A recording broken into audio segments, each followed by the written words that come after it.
Happy morning. నేను ప్రగతి. ఇందాక మీకు ఏదైనా క్లాస్ జరిగిందా? ఏ క్లాస్ జరిగింది? ML machine learning. మీకు ఆ క్లాస్ ఎంతసేపు గుర్తుంటుంది?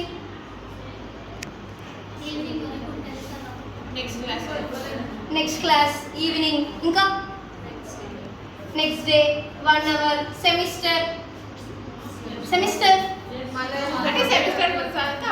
సెమిస్టర్ వరకు, ఇంకా ఫైనల్, మొత్తం లాంగ్ టైం, మీ లైఫ్ టైం వరకు కూడా కొందరికి గుర్తుండొచ్చు. మీకు గుర్తుండకపోవచ్చు కానీ ఇంకొందరికి గుర్తుండొచ్చు కదా. మరి ఒక్కొక్కరికి కొంచెం టైం, అంటే ఒకరు 1 hourగా, ఒకరు 1 dayగా, ఒకరు సెమిస్టర్గా, ఒకరు లాంగ్ టర్మ్గా, ఇలా డిఫరెంట్గా మీకు గుర్తుంటుంది. అంటే ఒక్కొక్కరికి డిఫరెంట్ సైజులో ఏమన్నా మెమరీ ఉందా? డిఫరెంట్ బ్రెయిన్ ఏమైనా మీలో క్రియేట్ చేశారా? ఒకరికి కొంచెం బ్రెయిన్, ఒకరికి ఎక్కువ బ్రెయిన్, అట్లా ఏమైనా క్రియేట్ చేశారా మీకు? అసలు బ్రెయిన్ సైజ్ ఎంత తెలుసా మీకు? Brain size, yes brain size ఎంతనో తెలుసా? 2.5 petabytes. 1 petabyte equals to 10 lakhs GB. అంటే మన brain size 25 lakhs GB. 25 lakhs GB మన బ్రెయిన్ సైజ్ అయితే జస్ట్ ఒక 128, 64 GB ఉన్న మన ఫోనే ఒక 3-4 ఏళ్ళ చెత్తను పెట్టినా అది అయిపోదు, అవునా కదా? మరి అట్లాంటిది 25 lakhs ఉన్న మన జీబీని మనం ఎంతైనా గుర్తుకు పెట్టుకోవచ్చు, అవునా కదా? ఐ నీడ్ రెస్పాన్స్, అవునా కదా? మరి అంత జీబీ మన బ్రెయిన్లో మనం పెట్టుకునేది ఉన్నప్పుడు మరి మనం ఎందుకు దాన్ని యూజ్ చేసుకోవట్లేదు? మన మెమొరీని మనం ఎందుకు మంచిగా వాడట్లేదు? మన మెమొరీని మనం చాలా బాగా వాడచ్చు. ఇంత జీబీ ఉన్నప్పుడు మనం ఎట్లయినా వాడచ్చు కదా. మరి అంత మంచిగా మనం మన మెమొరీని యూజ్ చేసుకోవాలంటే అసలు మెమొరీ అంటే ఏంటో తెలియాలి. మెమొరీ అంటే ఏంటి? Yes you are right, great. ఇంకా మెమొరీ అంటే ఏంటి? డేటా.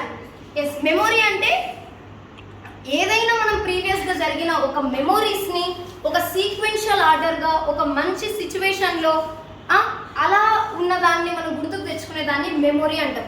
ఇప్పుడు ఈరోజు నా బర్త్డే అనుకోండి. ఇప్పుడు బర్త్డే ఉన్నప్పుడు మనకి ఏం గుర్తుకు రావాలి? మెమొరీ. లాస్ట్ ఇయర్ జరిగిన మన బర్త్డే గుర్తుకు రావాలి, అవునా కదా? అంతేగాని లాస్ట్ ఇయర్ ఎవరో చనిపోతే అది మన బర్త్డే రోజు గుర్తుకు రావాలా? అంటే ఈ రోజు ఏ సిచ్యువేషన్లో ఉన్నామో అదే సిచ్యువేషన్ మనకు ప్రీవియస్గా ఏం జరిగిందో అది గుర్తుకు రావాలి. అంతేగాని చనిపోయినటివో ఇంకేంటివో అవి మనకు గుర్తుకు రావద్దు. ఇంకొకటి సీక్వెన్షియల్ ఆర్డర్గా గుర్తుకు రావాలి. ఇప్పుడు నా బర్త్డే రోజు నైట్ నేను పడుకున్నా, దాని ముందు మా ఫ్రెండ్స్ వెళ్ళిపోయారు, దాని ముందు మేము పార్టీ చేసుకున్నాం, దాని ముందు మేము కేక్ కట్ చేసి, ఇట్లా గుర్తొస్తుందా లేదా? ఫస్ట్ నేను కేక్ కట్ చేసిన, తర్వాత మేము పార్టీ చేసుకున్నాం, తర్వాత మా ఫ్రెండ్స్ వెళ్ళిపోయారు, తర్వాత నేను పడుకున్నాను. ఇలా ఒక సీక్వెన్షియల్ ఆర్డర్లో గుర్తుకొస్తుంది కదా. సో ఇలా ఒక సీక్వెన్షియల్ ఆర్డర్గా మన పాస్ట్ మెమొరీస్ని ఒక సిచ్యువేషన్లో జరిగే, ప్రీవియస్లో ఒకే సిచ్యువేషన్లో జరిగే సిచ్యువేషన్ సందర్భంగా గుర్తుకొస్తేనే దాన్ని మనం మెమొరీ అంటాం. మెమొరీ ఎన్ని రకాలో తెలుసా మీకు? Types of memories 3. Yes you are right, 3 types. Sensory memory, short term memory, long term memory. First one sensory memory. అంటే ఇప్పుడు మీరు ఒక క్లాస్ విన్నారు అనుకోండి, కొద్దిసేపు మీకు గుర్తుంటుంది, దాన్ని ఏమంటారు? సెన్సరీ మెమొరీ అంటారు. అదే ఒకవేళ మీరు క్లాస్ విన్న తర్వాత ఒక సెమిస్టర్ వరకు గుర్తుంది, దాన్ని ఏమంటారు? Short term memory. అసలు వాళ్ళే రెస్పాన్స్ ఇస్తున్నారు మీరు. షార్ట్ టర్మ్ మెమొరీ అంటారు. అదే ఒకవేళ మీకు చాలా రోజులు, ఒక ఇయర్స్ మీకు గుర్తుంది అనుకోండి, దాన్ని ఏమంటారు? ఎగ్జాక్ట్లీ. ఇలా మీరు sensory memory, short term memory, long term memory, వీటన్నిటి గురించి మీకు బాగా ఒక గ్రిప్ ఉందనుకోండి, అప్పుడు మనం మెమొరీని బాగా యూజ్ చేస్తాం. ఇప్పుడు మీకు అసలు మెమొరీ యొక్క ఇంపార్టెన్స్ ఉందా లేదా? మెమొరీ ఇంపార్టెంటా కాదా? మెమొరీ ఎంత ఇంపార్టెంటో మనకందరికీ బాగా తెలుసు. ఎందుకంటే ఎంత మంచి మెమొరీ ఉంటే అంత మంచి ఎగ్జామ్స్ రాస్తాం, అంత మంచిగా ఇంటర్వ్యూస్లో పార్టిసిపేట్ చేస్తాం, అంత మంచిగా మనం చేసే జాబ్లో చేస్తాం, అప్పుడే మనం సక్సెస్ఫుల్ అవుతాం, అవునా కదా? సో మరి అంత మంచి మెమొరీని ఇంప్రూవ్ చేసుకోవాలనుకుంటే చాలా టెక్నిక్స్ ఉన్నాయి. అవేంటో చూద్దాం. ఇంతసేపు మనం మెమొరీ అంటే ఏంటో తెలుసుకున్నాం. సో ఇప్పుడు ఇంప్రూవ్ చేసుకోవాలంటే కొన్ని టెక్నిక్స్ ఉన్నాయి. రెడీయా? First one mind mapping. Mind mapping అంటే మీకు అందరికి తెలుసా? మన ఫ్యాకల్టీ అందరూ చెప్తా ఉంటారు, ఒక చాప్టర్ అయిపోయిన తర్వాత, ఒక యూనిట్ అయిపోయిన తర్వాత క్రియేట్ చేసుకోండి మైండ్ మ్యాప్స్ అని. ఎవరైనా క్రియేట్ చేసుకుంటారా? చేసుకోము. సో మనకు అసలు ఏం గుర్తుండదు. కానీ ఖచ్చితంగా మైండ్ మ్యాపింగ్ అనేది చాలా ఇంపార్టెంట్. ప్రతి యూనిట్ తర్వాత ఖచ్చితంగా మీరు మైండ్ మ్యాప్ని క్రియేట్ చేసుకోండి, కలర్ఫుల్గా క్రియేట్ చేసుకోండి. ఎంత మంచిగా కలర్ఫుల్గా క్రియేట్ చేసుకుంటే అంత బాగా గుర్తుండిపోతుంది. సో ఇప్పుడు నేను మీకు చదువు బాగా గుర్తుంటుందా, మూవీస్ బాగా గుర్తుంటాయా అంటే మీరు ఏం రెస్పాండ్ అవుతారు? ఎందుకు? అది చాలా విజువలైజేషన్, చాలా కలర్ఫుల్గా ఉంటుంది. కాన్సన్ట్రేషన్తో మనం దాన్ని మూవీని చూస్తాం, వింటాం. సో మీరు మూవీస్ ఎంత బాగా చూసి ఎంత బాగా కాన్సన్ట్రేషన్తో మీరు బాగా చూస్తారు కాబట్టి మీకు గుర్తుంటుంది. సో చదువు కూడా గుర్తుండాలి కదా. సో మైండ్ మ్యాపింగ్ అనే టెక్నిక్ యూజ్ చేయండి. ఎంత కలర్ఫుల్గా ఎంత బాగా క్రియేట్ చేస్తే అంత బాగా మనకు గుర్తుండిపోతుంది. సో ఇప్పటి నుంచి అందరు క్రియేట్ చేసుకుంటారా మైండ్ మ్యాపింగ్? ఖచ్చితంగా క్రియేట్ చేసుకోండి, మనకు చాలా యూజ్ అవుతుంది. సో మన ఎగ్జామ్స్ ఉన్నప్పుడు చాలా బాగా ఫీల్ అవుతాం, అసలు గుర్తుండవు. మనకి పెద్ద పెద్ద టాపిక్స్ వస్తే అసలు చదవం, వదిలేస్తాం. సో ఒక చిన్న మైండ్ మ్యాప్ క్రియేట్ చేసుకోండి. ఎంత మంచిగా క్రియేట్ చేసుకుంటే అంత బాగా గుర్తుండిపోతుంది. సో ఎగ్జామ్ రాస్తుంటుంటే మనం చాలా బాగా ఫీల్ అవుతాం, అసలు గుర్తు రాదేంటి, అసలు మనం చదవని టాపికే వచ్చింది, అదే వస్తుంది, ఖచ్చితంగా మనం చదవనిదే వస్తుంది. కాబట్టి మైండ్ మ్యాప్స్ అనేది క్రియేట్ చేసుకోండి. So this is the first technique. ఖచ్చితంగా అందరూ మైండ్ మ్యాపింగ్ అనేది చాలా బాగా క్రియేట్ చేసుకోండి. నెక్స్ట్ RRR అనే టెక్నిక్. RRR అంటే రీడ్, రివైజ్, రీడ్. సో మనం సెమ్ ఎగ్జామ్స్ ఉంటే మనందరం చదువుతాం. రేపు ఎగ్జామ్ ఉన్నప్పుడు ఇప్పుడు చదువుతాం ఖచ్చితంగా, మండే బ్యాక్. సో చదివిన తర్వాత జస్ట్ కొంతమంది బాగానే చదువుతారు, రివైజ్ తీసుకుంటారు, ఓకే. కానీ కొందరు మాత్రం చదువుతారు, జస్ట్ ఒక్కసారి చదువుతారు అంతే. తర్వాత ఎగ్జామ్ పోయిన తర్వాత అసలు గుర్తురాదు. ఎంత కష్టపడతాం, బెంచ్ కొట్టుకుంటాం, పెళ్లి కొట్టుకుంటాం, చాలా బాగా బాధపడతాం, అసలు గుర్తురాదు. ఎందుకంటే రివిజన్ లేదు మనకి. సో రివిజన్ అనేది ఖచ్చితంగా ఉండాలి. ఫస్ట్ చదవాలి ఏంటో, తర్వాత మనం పడుకునే ఉందన్న కనీసం మనం ఏం చదివినాం అని ఒక్కసారి రివిజన్ చేసుకోండి. మీరు ఎందుకు గుర్తురాదు? సో మీరు రివిజన్ చేస్తున్నప్పుడు మీకు గుర్తుకు రానప్పుడు మళ్ళీ ఒకసారి బుక్ తీసి చూడండి, రీరీడ్ చేయండి. మీకు ఏమైతే గుర్తొస్తలేదో అది మళ్ళీ రీడ్ చేయండి. సో అప్పుడు మనకి ఖచ్చితంగా గుర్తుంటుంది. సో ఏం టెక్నిక్ చెప్తే ఇంతసేపు?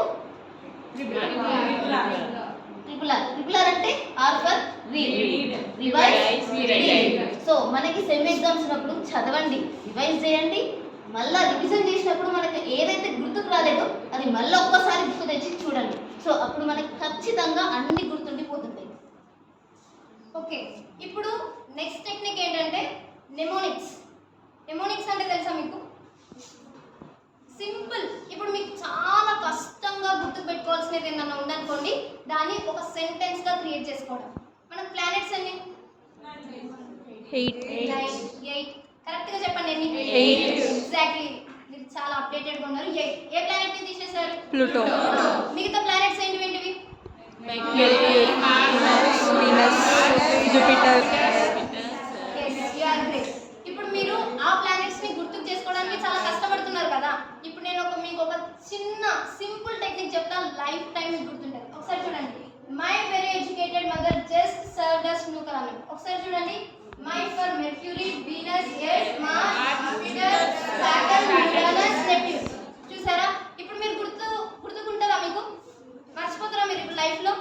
మనకు నేర్పించేటప్పుడు ఎలా నేర్పిస్తే మన మెమొరీని ఇంకా బాగా మనం యూజ్ చేయొచ్చు కదా. అంటే ఏదైనా కూడా మనము చాలా కష్టంగా ఉన్నాయి పదాలు అన్నప్పుడు ఇలా యూజ్ చేసుకోవాలి, నెమోనిక్స్ ని యూజ్ చేసి. ఇంకా నెక్స్ట్ టెక్నిక్ ఏంటంటే విజువలైజేషన్ అండ్ లింకింగ్. ఒక 25 వర్డ్స్ చెప్తే ఇప్పుడు మీకు ఆ 25 వర్డ్స్ నాకు ఇప్పుడు చెప్తారా మీరు? 25 వర్డ్స్.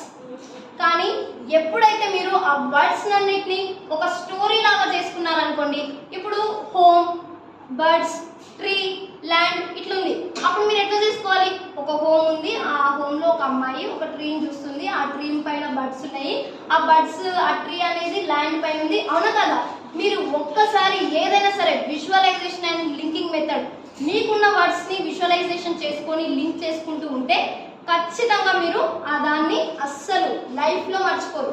కాబట్టి ఈ టెక్నిక్స్, ఇలాంటి విజువలైజేషన్ అండ్ లింకింగ్ కానీ ఇలాంటి టెక్నిక్స్ని మీరు బాగా ఎఫెక్టివ్గా యూజ్ చేస్తారనుకోండి, చాలా బాగుంటుంది. And next technique acronyms. ఇప్పుడు అక్రోనిమ్స్ ఉన్నాయనుకోండి, అక్రోనిమ్స్ అంటే ఏం చెప్పండి అసలు? అక్రోనిమ్స్ అంటే ఏంటి తెలుసా ఎవరికైనా? Acronyms first letter of the words. So మనకి first letter of the word మనకు తెలిస్తే మనం చాలా గుర్తు ఉండిపోతుంది. సో ఇప్పుడు ఎగ్జాంపుల్ ఒకటి చెప్తా. మనం బయటికి వెళ్ళినప్పుడు మీరు ఏ కాలేజ్ అంటే ఏం చెప్తారు? బిఎంపిడబ్ల్యూ అని చెప్తారు. So Vignan Institute of Management and Technology performance అని ఎవరు చెప్పరు కదా.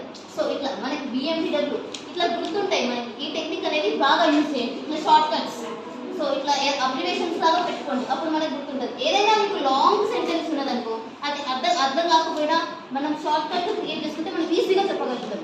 సో ఎవరైనా మీరు బయటికి వెళ్ళినప్పుడు ఏమైనా చెప్పాలంటే అది షార్ట్ కట్స్ చెప్తుంటారు మ్యాక్సిమం. కానీ అర్థం కానప్పుడు దాని గురించి మనం ఎక్స్ప్లెయిన్ చేయాలి. సో ఈ షార్ట్ అక్రోనిమ్స్ అనేది బాగా ఇంపార్టెంట్, మనకి మెమొరీ కూడా ఇంప్రూవ్ అయ్యింది. నెక్స్ట్ ఇంకొక టెక్నిక్ ఏంటంటే డిస్ట్రిబ్యూటెడ్ ప్రాక్టీస్. డిస్ట్రిబ్యూటెడ్ ప్రాక్టీస్ అంటే ఏంటంటే సబ్ టాపిక్స్. ఇప్పుడు ఏదైనా సబ్జెక్ట్ తీసుకోండి, బీడబ్ల్యూ తీసుకోండి, అది చాలా హార్డ్ అని ఫీల్ అవుతాం మనం. సో ఒక్క ఆన్సర్ 2-3 పేజెస్ ఉంటుంది, అసలు మనం చదవం దాన్ని, అది స్కిప్ చేస్తాం. సో దాన్ని సబ్ టాపిక్స్తో డివైడ్ చేసుకోండి, సబ్ టాపిక్స్తో డివైడ్ చేసుకొని చదవండి, అర్థం చేసుకోండి. అప్పుడు మనకు అది చాలా బాగా అర్థమవుతుంది, చాలా బాగా ఎగ్జామ్ కూడా రాస్తాం, మంచిగా సక్సెస్ఫుల్గా రిజల్ట్ వస్తుంది. సో ఇలాంటి పెద్ద టాపిక్స్ అని ఫీల్ కాకండి, చిన్న చిన్నగా సబ్ టాపిక్స్ మీకు అర్థం కానివి ఏమైనా ఉంటే దాన్ని చిన్న చిన్న టాపిక్స్గా డివైడ్ చేసుకోండి, అప్పుడు మనం మంచిగా సక్సెస్ఫుల్గా రిజల్ట్ వస్తుంది మనకి. ఇప్పుడు టెక్నిక్స్ ఇవన్నీ విన్నారు కదా, ఫాలో అవుతారా? ఖచ్చితంగా అవుతారా? ఖచ్చితంగా ఈ టెక్నిక్స్ ని ఫాలో కాండి, అప్పుడు ఇంకా మీ రిజల్ట్ మీకే ఖచ్చితంగా మీ రిజల్ట్ లో మీకు చేంజ్ అనేది 100% కనబడుతుంది. ఇప్పుడు ఈ టెక్నిక్స్ అన్ని చూసిన తర్వాత మీ లైఫ్ లో కూడా మీరు ఇంకేమైనా మార్పులు చేసుకోవాలనుకుంటే ఫస్ట్ గుడ్ స్లీప్, బాగా పడుకోండి, మినిమం 8 అవర్స్. మనం ఫోన్ వాడుతూ పడుకోవడం వల్ల మనకున్న కాన్సన్ట్రేషన్ అనేది చాలా తగ్గిపోతుంది.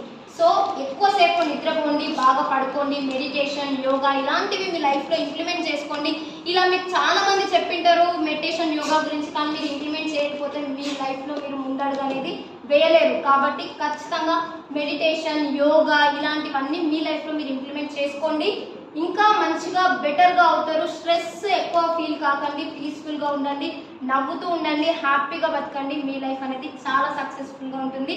ఈ మెమొరీ టెక్నిక్స్ని ఫాలో కండి, మీ లైఫ్లో మీ రిజల్ట్లో మీరే చేంజ్ చూస్తారు. ఓకేనా? Thank you. This is Pragati and Navya.